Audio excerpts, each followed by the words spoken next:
Hello and welcome to this new mini-series covering BlizzCon with myself, Dante. And me, Kaz. In this new episode, we're going to be running through the new maps and game modes that will be hitting the PTR shortly. The first Overwatch panel of 2016 brought with it some pretty major updates. First off, we have two new maps incoming. The first is the Oasis.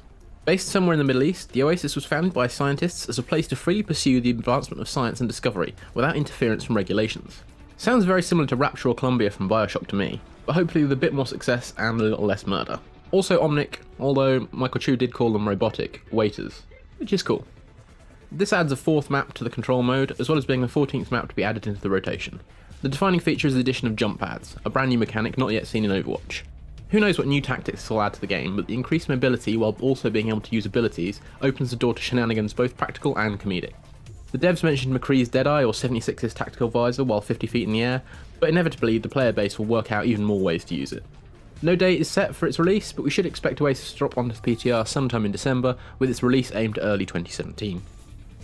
The second map revealed is an entire new mode in itself and is the staging ground of the brand new arcade mode. Don't worry, we'll go into that shortly. Eco Point Antarctica not only brings new game modes that would struggle on existing maps, but also brings some tidbits of lore that are much needed for May.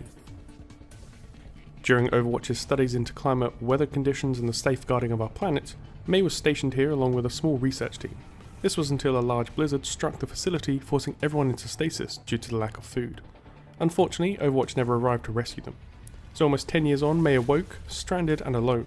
The rest of her team seemingly perished due to malfunctions in their stasis pods. As expected, BlizzCon sees the announcement of all new game modes along with the new maps. What we're getting is a complete overhaul of the current Brawl system. In its place we get arcade mode. With it we're getting several new game modes, starting off with the 1v1 mode called Mystery Hero. This is going to be the Overwatch equivalent of a duel mode. Each player will get the same hero to ensure a proper test of skill. Along with this is a 3v3 version, however in this case it's a best of 5. Each round the teams can select any team they want with a hero limit, but once locked in this can't be switched until next round. Unlike previous game modes, this is an elimination style, so once you're dead, you're out until the next round.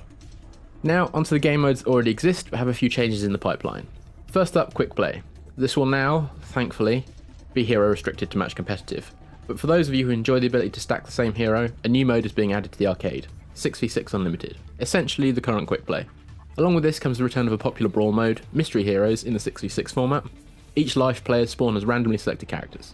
This is a great way to expand your hero pool if you're nervous about picking up unfamiliar characters in Quick Play, and from our experience it's hilarious. Rounding off the arcade mode is a Brawl playlist. Previously, we've received one Brawl a week, meaning most players played it for a few days before getting bored. This also meant that if you really enjoyed a Brawl, you may not see it for well over a month. Now with the playlist, all Brawls are available and you can queue up for Brawl modes in general. Much like Quick Play, the maps are randomised. We're not sure if you can filter out maps you don't like, but it won't be long until we get our hands on it. While we're talking about Brawls, we did get some hints at potential new modes. This is Ilios is a new Brawl that features only Lucio and Junkrat. As you can imagine, players will be flying off the map. As someone who plays an unhealthy amount of Lucio specifically for the knockback, I can't wait to try this out.